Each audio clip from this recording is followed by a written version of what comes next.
Che. Ano na yung totoo? Yung totoo, may lisensya na tayo na quadruple A ngayon. O ngayon nga, ngayon meron ka ng quadruple. Yes, Mr. Che. O, ilang project ang na-execute mo na? Marami na eh. O kanina sinabi mo, hindi ka pa nakapag-umpisa eh. Balatan mo, Meron my akong hawak idol. ng martilyo rito, sinasabi ko sa'yo. Mr. Chair. Basted Huwag kang na mga tatawa-tawa kurakot kasi hindi dito sa nakakatawa flood ito, control. Mr. Chairman. Dito lang nagsisinungaling ka na eh. Mr. Chairman, if I may.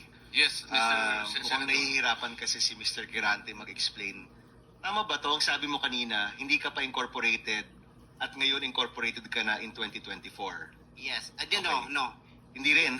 Yung incorporated, hindi, yung on process pa yun. Hindi pa namin na ano yun. Na-approve. So lahat ng project na ginawa mo, sole proprietor. Yes, Your Honor. So nakapag-project ka na. Yes, Your Honor. Ano yung sinasabi mong hindi ka pa nagsisimula or hindi mo pa nagagawa? Yung incorporated, kasi hindi pa na-approve yung ano namin. Hindi pa naman practice, hindi pa na-transfer from sole proprietorship into... So kaklaruhin ko lang, marami ka ng project at tama na isa ka sa top 15, correct Mr. Girante? Yes, Your Honor. Pero hindi ka pa incorporated. hindi pa. Yun sole yung pa rin. sinasabi mong hindi ka pa incorporated. Yes, Your Honor. Yun yung binabanggit niya kanina, Mr. Chairman. Malabo pa rin eh. Mr. Secretary, tumatanggap ka ng isang sole proprietorship na mag-undertake ng flood control? Nga nga. Well, Mr. Chair, actually, he has the pickup license. Paano siya nagkaroon ng pickup license as a contractor?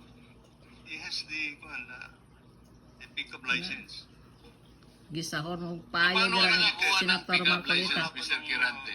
Sole proprietorship ka lang? Yes, Mr. Chair. Kailan mo nakuha yan? 2003. Tagal na, 2003. Hanggang nag-upgrade tayo sa 2007, naging B tayo. Hanggang 2011, naging A tayo. Yung 2017, naging Typhoon A So, tayo. ano yung net financial contracting capacity mo as a sole proprietorship? Grabe. 40 billion, Mr. Chair. 40 billion? Yes, Mr. Chair. Yung financial statement mo, padala mo sa amin. Grabe. Laki. Mr. Chair, if I may. Mr. Chair. Teka muna, si Senator JB muna para matapos natin lahat. Quick lang, para sa kanya. Kanino? Girante, habang hindi pa siya umalis. Naniniwala ka pa dyan? Naintindihan ko, Mr. Chair, dahil tingin ko, Bisaya ito, hirap mag-express ng sarili niya in Tagalog. Kaya, I would rather advise him na uminom ka ng tubig, mag-inhale ka, relax ka, at ang pagsalita mo, huwag mo masyadong bilisin. Naintindihan kita pareho tayo Bisaya. May difficulty in expressing yourself ka. Hindi ko kinakampihan, Mr. Chair, ha? Ang sinasabi niya, meron siya 40 billion pesos. 40 billion. NFCC. 40 billion ang sinasabi niya.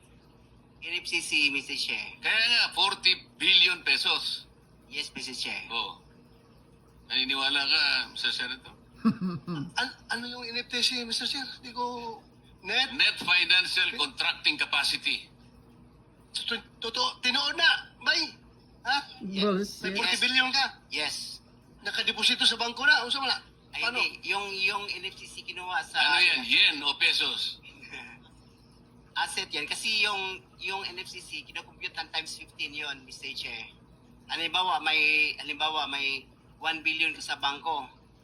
Pwede ka sa 15 billion. So, halimbawa, may pera ka sa bangko na 2 billion, ibig sabihin, pwede ka sa 30 billion. Yan ang computation. Wow. Kaya tayo yung pera natin, kasama na yung mga assets, more than 2 billion. Ay, okay, i-multiply natin ng 15, abot ng 40 billion. Wow. Kaya kami monta at hanggang 40 billion. Mr. Chairman. Tibay. Mr. Girante, ito tinitignan. Ano yung 2015 na QM Builders Incorporated? Ina-apply namin dyan sa SEC. Pero Your Honor. 2015 pa siya. Pero hindi pa namin tina-transfer Transfer to? to sole proprietorship into incorporated. Hindi, ito incorporated na ito eh. This is a corporation.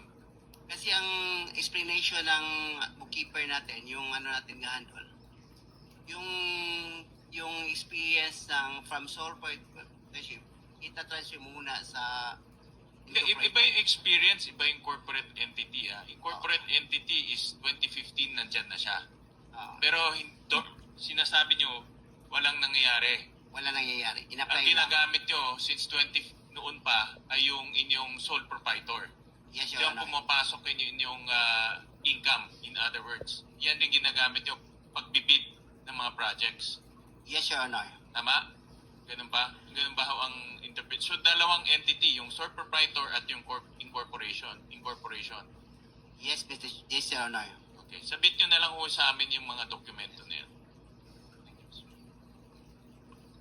Senator JB. Thank you, Mr. Chair. Grabe. Mr. Chair, siguro ang gusto natin dito, aside from the accountability that we're looking for, ang gusto natin ma-achieve in aid of legislation. Mr. Chair, I have the second bill that I filed in this Congress is a comprehensive master plan for infrastructure development. Na kahit sino po ang maging presidente, when it comes to infrastructure, especially big ticket items, dapat po tuloy-tuloy. Tulad ho ng mga floodway projects, kanina nabanggit ni Secretary, it transcends different, multi-year po ito at it may transcend different administrations. No? Ang tanong ko lang, Mr. Secretary, siguro matagal na rin ho kayo nasa DPWH. Dati po meron tayong Napindan, Channel, Manggahan Floodway, and other big flood control projects. Pero parang lately, do we have similar flood control projects of this magnitude? Yung ganito kalaki. Kasi sa tingin ko po, siguro sagutin nyo rin po ko, yung taon-taon na pinoproblema ng Central Luzon, ng Bulacan, ng Pampanga, kailan kamakailan tayo nandito rin. Tama. Ang kailangan po talaga rito, floodways, spillways, and water impounding. So, Mr. Secretary, at present, meron po ba tayong ganitong mga uri ng proyektong ginagawa? Before the Secretary answers that question, let me acknowledge the presence of our senior Vice Chair of this committee, Senator Alan.